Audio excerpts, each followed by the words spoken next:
வேப்பூர் பகுதியில் உள்ள தனியார் திருமண மண்டபத்தில் நேஷனல் டெமோக்ராட்டிக் அலையன்ஸ் சார்பில் 2026 சட்டமன்ற தேர்தலை முன்னிட்டு செயல் வீரர்கள் ஆலோசனை கூட்டம் நடைபெற்றது. இதில் KC வீரமணி மற்றும் சேவூர் ராமச்சந்திரன் கலந்து கொண்டு பேசினர்.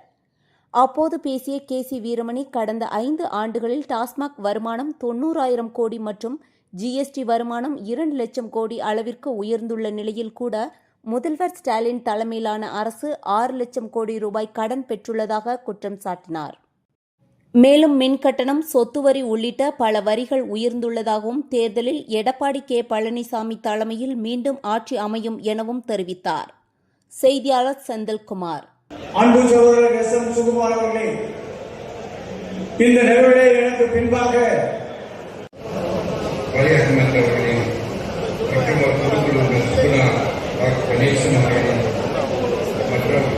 உள்ளவர்கள் மட்டும் இங்கே மேலே இருக்குமாறு கேட்டுக் கொள்ளப்படுகிறது.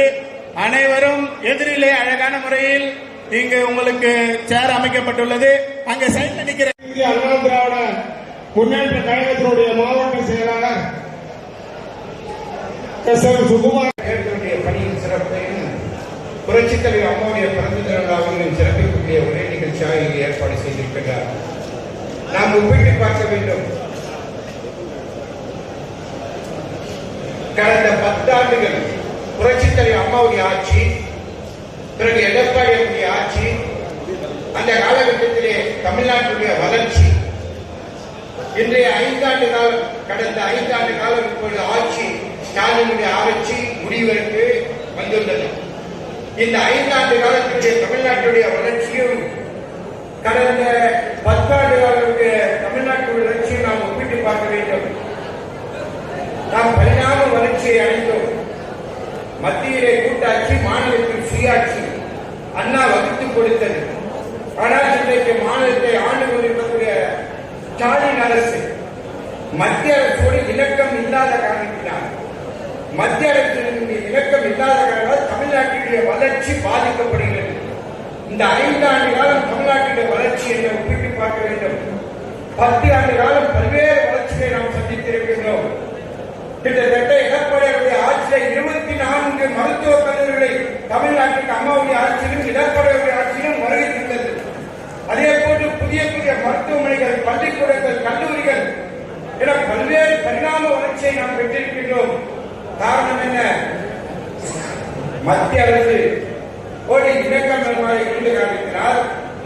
அதே காலகட்டத்திலே மத்திய பாரத பிரதமர் மோடிஜி அவர்கள் தமிழ்நாட்டுக்கு தனியாக நம்முடைய வளர்ச்சிக்காக உறுதுணையாக இருந்தார். ஆனால் இன்றைக்கு என்ன நடக்கிறது? சிந்திக்க வேண்டும்.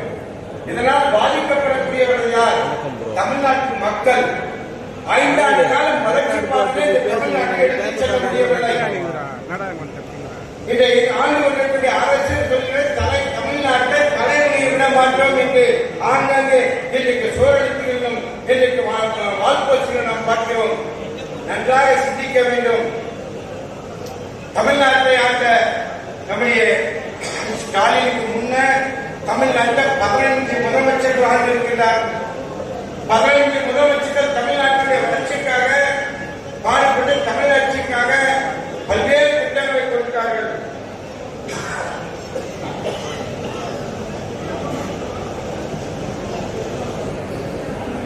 பல்வேறு வளர்ச்சிகள் எடப்பாடியார் ஆட்சி காலம் வரை தமிழ்நாட்டுடைய வளர்ச்சியை பார்க்க வேண்டும்.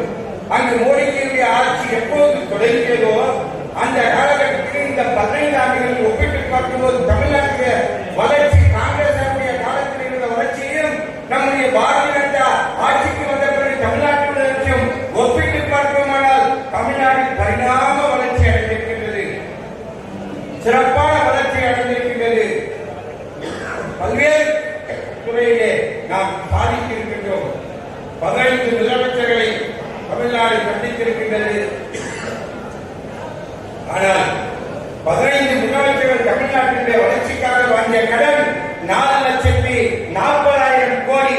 ஆனால் இன்றைக்கு ஸ்டாலின் அவர்கள் ஆட்சி கொண்ட பிறகு பெற்ற கடன் கிட்டத்தட்ட 6 லட்சத்தி சிலர் கோடி. இவர் மட்டும் பெற்ற கடன் 6 லட்சம் கோடி.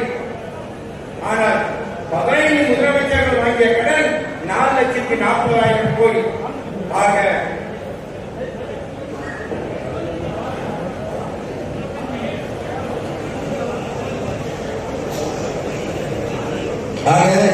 நம்முடைய தமிழ்நாட்டுடைய இவர்கள் பெற்ற கடனால் என்ன வளர்ச்சி?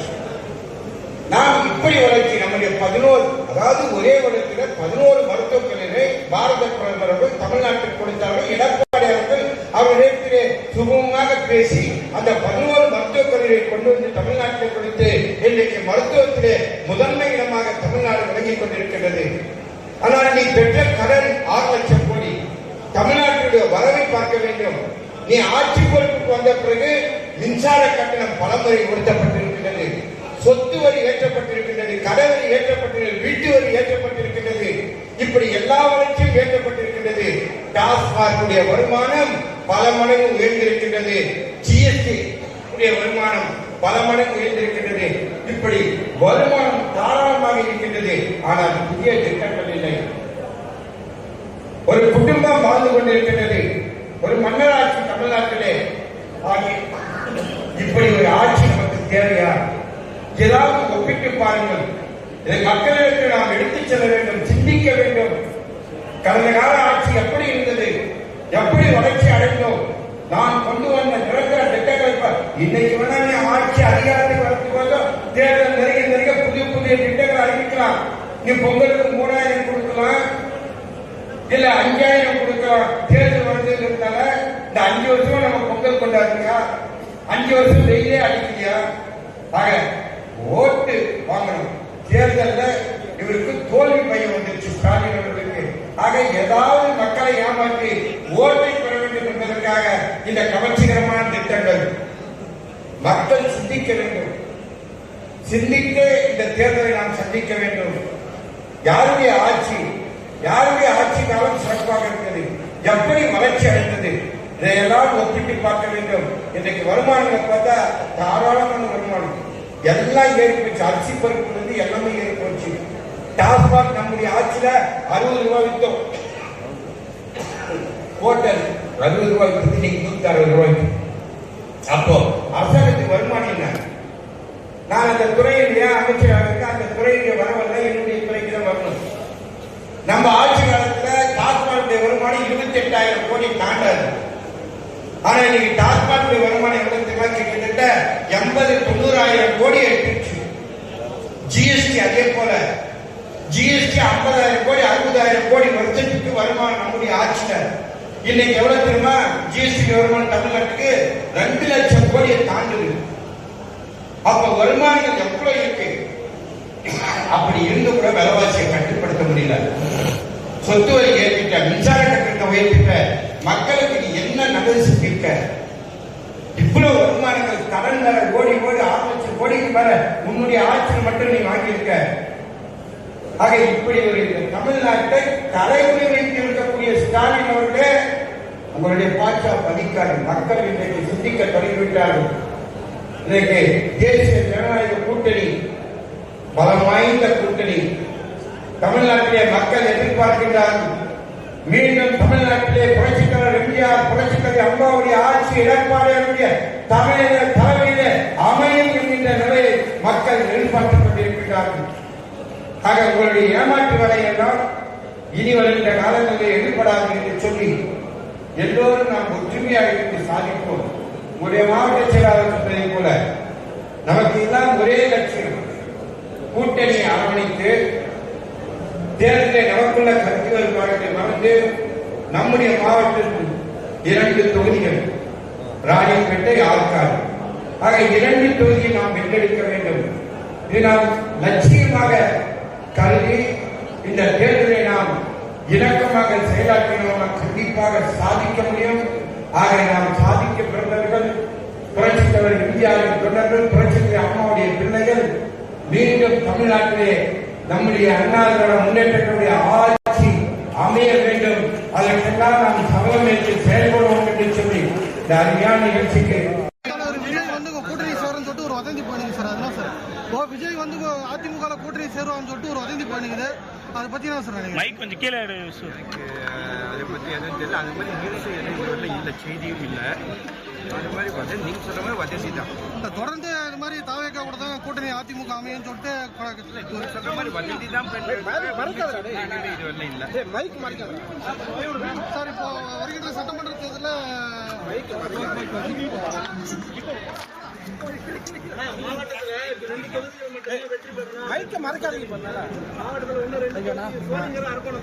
இந்த மாவட்டத்தின் சார்பாக இந்த மேற்கு மாவட்ட ஆரணி அதாவது ராணிப்பேட்டை மேற்கு மாவட்டத்தின் சார்பாக இன்றைக்கு நடைபெற்றுக் கொண்டிருக்கக்கூடிய இந்த நிகழ்ச்சி இந்த நிகழ்ச்சியில் 2 மாவட்டத்தை சேர்ந்தவர்கள் இங்கே கலந்து கொண்டிருக்கிறார்கள். ராணிப்பேட்டை ஆற்காடு இந்த 2 தொகுதியும் நீங்கள் எல்லாம் இங்கே வருகை தந்தவர்கள் எல்லாம் கழக பணியாற்றக்கூடியவர்கள் அதனால் அந்த செய்தியை இங்கே கொண்டிருக்கிறார்கள். அதெல்லாம் ஒரு இதெல்லாம் ஒரு தவறாகவே நீங்கள் கருதக்கூடாது. இது இந்த தொகுதியில் இந்த மாவட்டத்தில் மேற்கு மாவட்டம் கழக ரீதியாக மேற்கு மாவட்டம் விளையாட்டுல இப்போ சிலிண்டர் விலை எல்லாம் போர் காரணம் காட்டி அது இன்னும் சரியானபடிக்கு அது இப்போ இன்னைக்கு தான் அந்த செய்தியை வருது. இன்னும் சரியானபடிக்கு அதனுடைய முழுமையான செய்திகள் இன்னும் வராது காரணம் தெரியாது. அதுக்கு முழுமையான விவரங்கள் தெரியாது.